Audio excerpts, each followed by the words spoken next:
So that's what this is really about. What are you talking about? Pride. No, I already told you the problem. It's dark magic. Yes, it is. It's clever, it's brilliant, it's practical. It will save your life and many, many others. It's a shortcut. We may not pay now, but we will pay the blood price eventually. What do you think got us here? Dark magic. You're acting stubborn and ungrateful. Should I be grateful that you destroyed that dragon's egg? Thank you for starting this unwinnable war. Thank you for angering the dragons and the elves so much that tonight they are here for my life? Destroying that egg saved our kingdom. Maybe all of humanity. It was an egg! And it would have become the most powerful creature in the world! Viren is by far the most interesting and multifaceted character in The Dragon Prince. He acts as the close advisor to King Harrow, and he may be assumed to be a good and moral man. But as time goes on, it's clear that he has a lot more going on under the surface, and cannot be described as a wholly good person. He's a mage who utilizes dark magic, which siphons life from other magical creatures. He's willing to lie, cheat, and kill to get whatever he wants.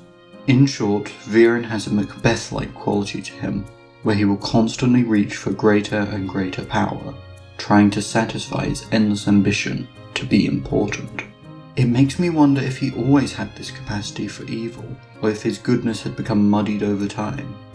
Was he a truly good man who got corrupted by the prospect of becoming king, or was this desire for control and power always part of him?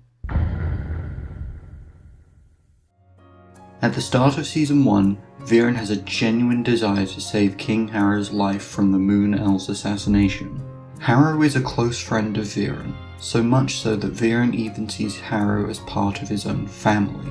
It's even implied that Viren is willing to switch his soul with Harrow's in order to keep his king alive. This is particularly meaningful when you see Viren's initial hesitation at this idea. But before he can suggest this action to the king, Harrow scolds Viren. He believes that Viren sees himself as above rules and consequences. Harrow reminds him of his position as a servant to the crown. Considering Viren's past track record with manipulating Harrow, I think that this argument was inevitable. We watch as their relationship fractures. Their last interaction together was an argument between two men who were once as close as brothers.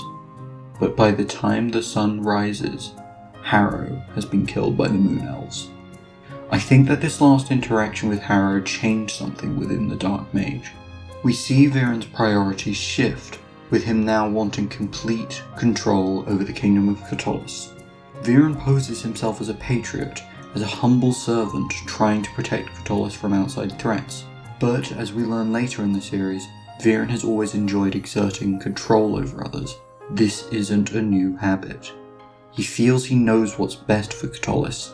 If he sees a problem, he thinks he's the only one who can fix it, usually relying on dark magic to do so. And every time Viren does solve a problem with dark magic, it only ends up escalating a war between the human kingdoms and Xadia. Viren has had a hand in almost every major tension in Xadia. His choices may work well in the short term, but they always have rippling consequences later down the line. While Viren may state that his decisions are to help his family or to protect his kingdom, it's clear that there is an arrogance, stubbornness, and lust for power underpinning any good intentions he may have. I think that we get the most insight into Viren's character by looking at his vulnerable moments. I think that Season 2 Episode 2, Half Moon Lies, has some of the best examples of this. After discovering a mirror in the Dragon King's home, Viren does everything in his power to try and learn its secrets. But even with a true sight serum, Viren sees nothing. Nothing! Nothing! Nothing! Oh, you're powerless! Useless! I thought you were going to be something special! Something important!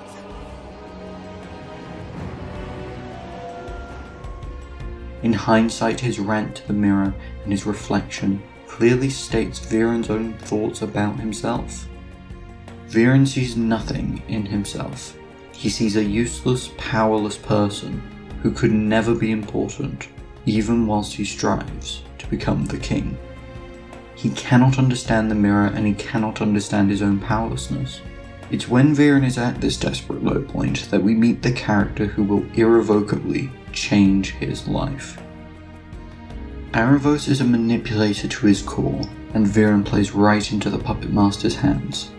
Aravos drip feeds a taste of the power he could get as king, and this heightens the Dark Mage's sense of superiority even more than before.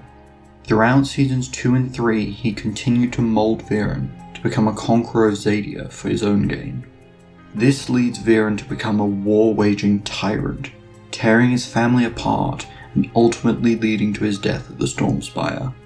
Viren may have held great power, but he was ultimately a hollow shell and a tool for someone else's plan.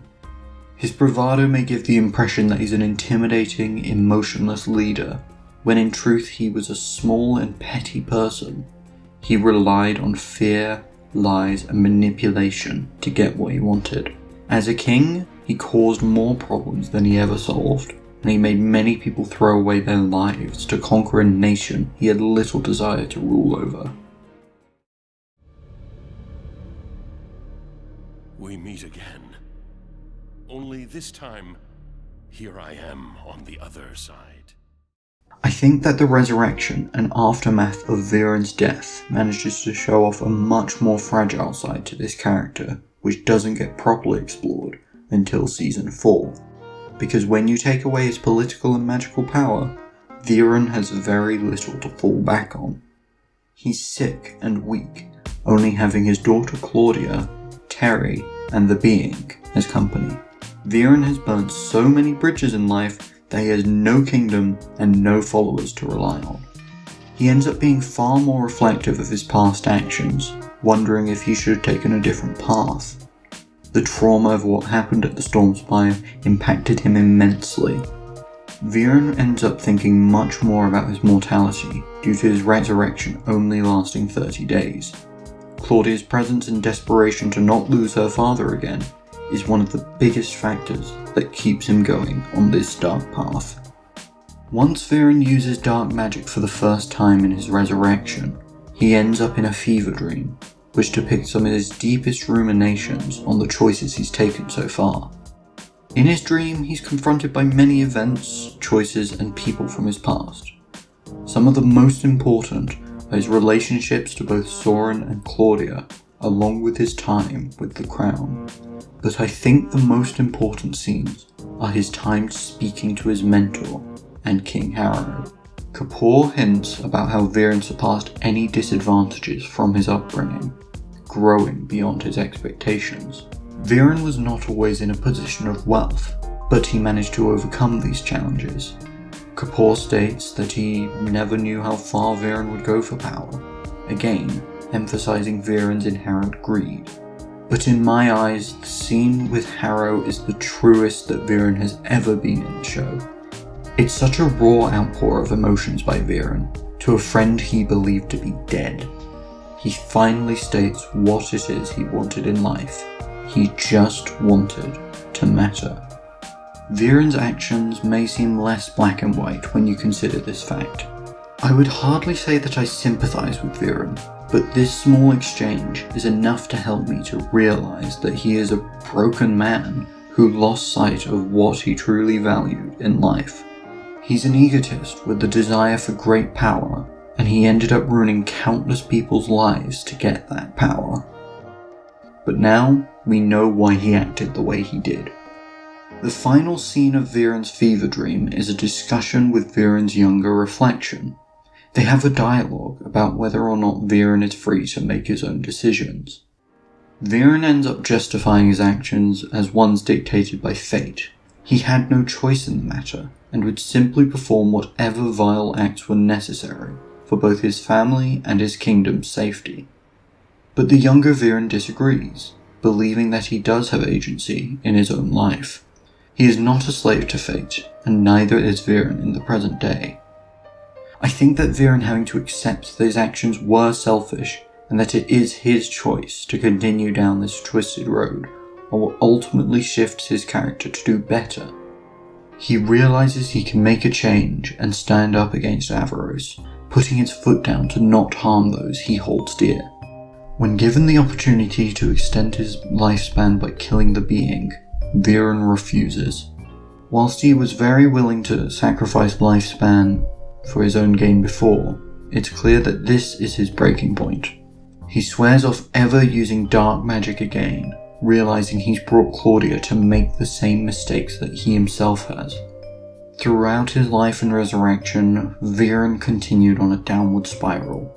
While he always had the choice to continue going down this path, he instead chose to look evil in the face and have the strength to say, no more. And as his 30-day time limit for his resurrection comes to an end, we watch as he lies down, alone and crying, waiting for his final breath.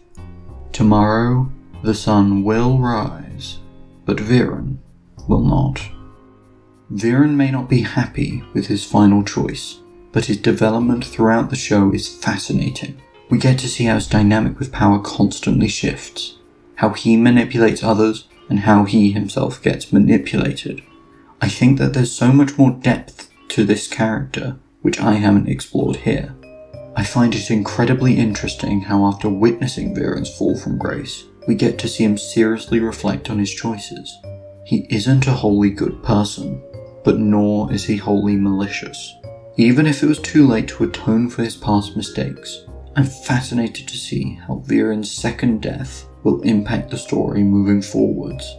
His presence has already shaped and moulded the story so much more before, and whether or not he finds a way to return, I think that his absence will shape Claudia, Soren, and Avaros' future storylines to make them even greater. Thank you for watching. I've known Viren longer than anyone here. I mean, because he's my dad, but it took me a long time to understand who my dad really is. And it was hard to see, because I really looked up to him. He's smart, and the way he talks, you really believe that he's a good person, that everything he does is to protect his family, his home, or all of humanity. He makes you think that as long as you do what he says, you must be doing the right thing. Even when he asks you to do something bad, something evil.